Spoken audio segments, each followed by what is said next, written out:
on a choisi de cuisiner le konjac. Vous ne connaissez pas, c'est pas grave, on va tout vous expliquer. C'est une plante tropicale d'Asie qui procure un effet de satiété. C'est pour ça que les femmes connaissent quand même beaucoup. Le souci, c'est que ça n'a pas très bon goût.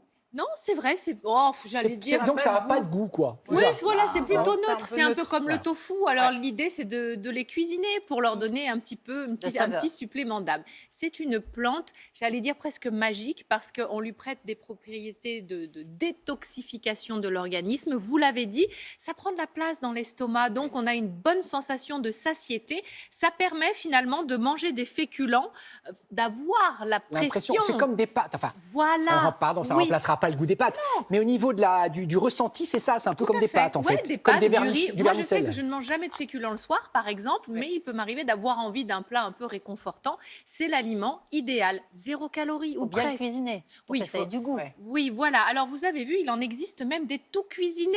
Pour vous qui êtes pressés, qui n'avez pas le temps, on trouve désormais des plats avec du konjac directement cuisiné. Ça ne vous ressemble pas du tout le tout non, cuisiné. Hein. C'est pour ça que je vais vous faire ma petite recette du jour. Comme ça, on va pouvoir évidemment faire avec les goûts. Alors, vous pouvez les faire carbonara, vous pouvez faire tout ce que vous voulez. Moi, j'ai décidé de mettre un peu de truite qu'on va mélanger avec du chèvre frais, parce que les deux, ça se marie bien. Et puis, on mettra un petit peu de tomates cerises et des olives noires. On va regarder comment cuisiner nos nouilles de konjac. Donc, je vous l'ai dit, de saumon. Les nouilles de konjac, vous voyez, elles sont un petit peu brunes ici, parce que je les ai choisies complète. Alors, on va commencer par, j'allais dire la garniture, tout ce qui va aller dans votre plat. Donc, on va couper les tomates cerises en deux. On va faire des petites lanières pour aider le travail du mixeur parce que c'est la sauce qui va être à base de petit fromage de chèvre et de truite. On va mélanger les deux. On va détendre avec un petit peu de crème ou un petit peu de lait. Vous mélangez bien les deux et vous avez la sauce qui va enrober, si vous voulez, vos pâtes. Alors, ces pâtes, vous allez les rincer tout d'abord et ensuite les ébouillanter 1-2 minutes et c'est fini.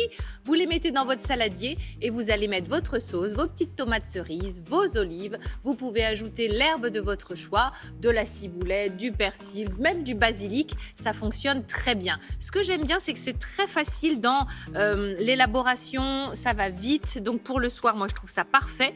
On a aussi des vertus comme la possibilité de diminuer son taux de mauvais cholestérol. C'est sans gluten également pour ceux qui souhaitent chasser aussi le gluten de leur alimentation. Franchement, je trouve que ça peut être un outil très, très agréable si vous avez envie de détoxifier un peu, d'alléger un petit peu l'organisme. L'effet coupe-faim, il y a des gélules, vous le savez, au konjac.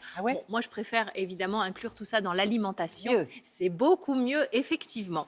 Une façon de manger sainement. Et on a du riz aussi de konjac. On a différentes formes. Des nouilles, des spaghettis, des moi, je connaissais les linguinés. nouilles, mais pas le riz. Oui, vous avez différentes formes. Si vous voulez, cette plante est travaillée et après, on la décline en différentes formes. Est-ce que ça a le goût de l'aspect un peu gluant comme ça ou pas? Alors, il est vrai que ça a un aspect un petit peu... un petit peu. On en a ici sur ce plateau. C'est un peu spongieux. Oui, voilà. C'est un peu caoutchouteux. Que ça va vraiment prendre de la place dans votre estomac et du coup procurer un véritable effet de satiété. Voilà, donc ça, c'est plutôt agréable. Et alors, Karine, quand on l'achète, c'est sous forme d'un petit sachet plastique, il y a un peu d'eau avec. Sous vide, parfois un petit peu d'eau. Voilà, la première étape, c'est de bien les rincer. Et parfois, vous pouvez avoir, ne soyez pas surpris si vous avez décidé ce dimanche d'aller en acheter ou dès lundi, l'odeur. Quand vous ouvrez, ça peut avoir une assez forte odeur, parfois. Je vous confirme. Vous les goûtez? Non, mais j'en mange, moi, du konjac. Mais oui. Alors, vous rincez tout ça, ça va faire partir un petit peu cette odeur-là, et puis vous allez le cuisiner, franchement. Et vous nous en direz des nouvelles? Oui. Comme d'habitude, vous tenez au courant? Bien c'est bon, sûr. c'est pas bon. Dites-nous tout sur les réseaux, on a tout mis en ligne. Super.